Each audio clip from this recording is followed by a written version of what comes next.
class, as we talked about yesterday, our number one goal for class is to acquire some research for your self-guided essays. And the full name of your essay is your expository self-guided essay, because expository is any kind of writing that would cover the range of nonfiction research-based writing. Today in class, I want to get you set up in the lab knowing how to get your documents and then remind you where you go to get research. Please click on Blackboard and log in. Within your content folder for your class, and I have a lot of classes, so let's find my class. Language Arts 3. You're going to see a lot of documents, except yours are going to look prettier, like that. This is your second quarter paper files, and it will have examples. It does have a rubric. It has everything that you need, even if your teacher can't get to it and Xerox it in time for you.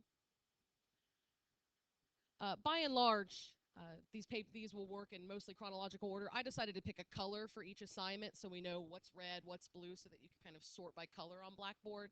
And so red is the most urgent in like the assignment for the day.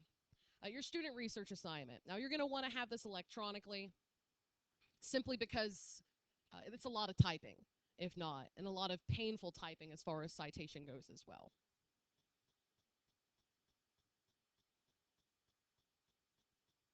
20 hours later.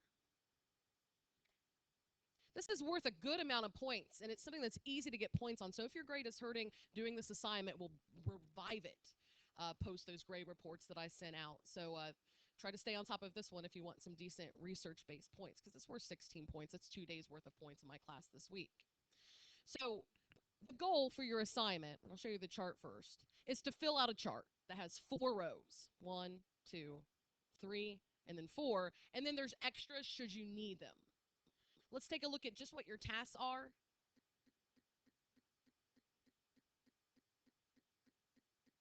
All right. So there's some reminders at the top. It says Part 1, important things to remember for your paper. And this is where you have to start because you have to know a little bit about your paper before you can research it. So you're going to have 3 or more resources. A resource is something that you print that's a secondary source that will help support your argument or help you answer your question.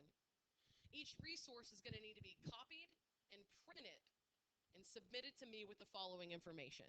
So when I went online, and I'm researching educational systems around the world, I'm learning about South Korea, I'm learning about Finland. And so when I went to print my article about how South Korea's kids learn, you know how, really well, because they do it, and then they do it again, and they do it again, and they do it again, and then they do it like 12 more times. And if you can't do it, well, you're lazy. No one says that anyone's smart or not smart. It's just everyone's a matter of work ethic. So I found this great article on EBSCOhost. And if I want to use it for my paper, and I do, each resource needs to be first printed. Using the following chart, you're going to be gathering those 4 articles, and here's what you need in the boxes. And I'll show you my example. So once you find an article that you think might work, I need to know what it is about that article that works. What do you think will be good for answering who is the best NBA player of all time, or what's the difference between a psychopath and a sociopath as well. So this article that I found, I put down just a 1-sentence summary.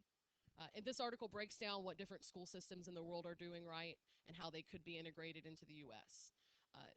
Brief summary in your own words of what that article contains. Here's your citation information, and I showed you last week how to get that citation information. It comes up when you print your article, and I will be glad to show you how to do that today in our small one-on-one class as well. Over here, you have to tell me what you think you might be able to use this resource for. In this case, I said, well, paraphrase. Since I need at least 2 for my rough draft, I'm going to go ahead and put some of this information into my own words. So it's just a plan, kind of like an outline for what kind of research you're going to be using in your paper. And it also will be a nice way to see what information you can find, because some of you by the end of the period will probably, well, a couple of you will probably switch questions should you not be able to find what you're particularly looking for to answer your question. The last thing I'm going to show you is where to go, and I'm not going to walk through the full step because most all of my classes were able to visit Info Ohio last week. This has a step-by-step, where do you click? So if you can't click, please follow this direction so you arrive at the same place as everybody else.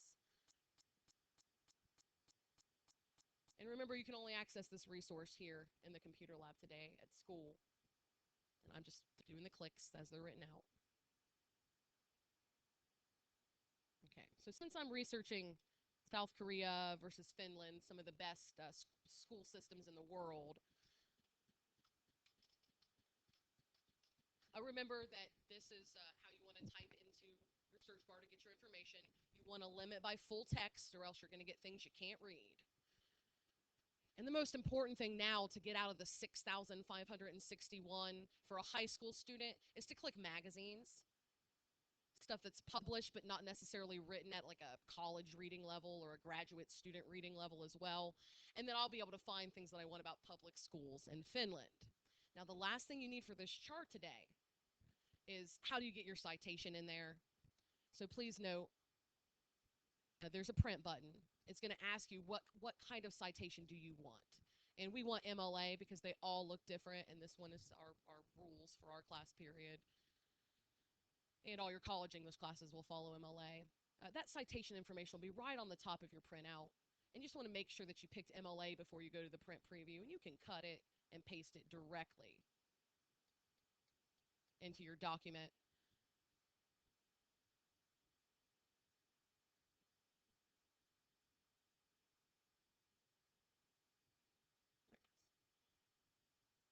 I have too many documents open. Sorry. Okay.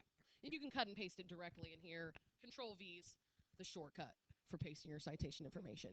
You can always change. You can always add in more research. You can always drop research that you're not going to use. But this chart needs to stay updated so that whatever you use for your paper, it's going to come right along in there. So you're going to continue to add and continue to add along the way.